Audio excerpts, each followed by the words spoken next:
Hello, in this video I'm gonna show you how to use the power saving mode on Samsung Galaxy Tab S10 Plus and S10 Ultra. In order to turn on or off the power saving mode, we can open the notification panel.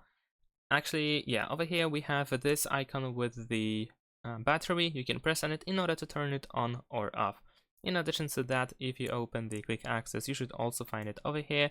In case you don't have it in the notification panel or the quick access, you can press this pen icon in order to edit these panels.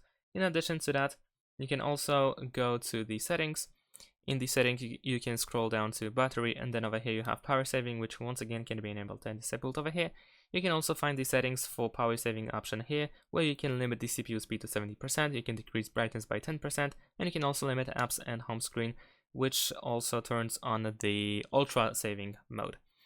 Also in the top right corner, you can tap on these three dots and turn on the adaptive power saving. And that's it. Thanks for watching, leave a like and subscribe to my channel, and see you in my next videos. Bye!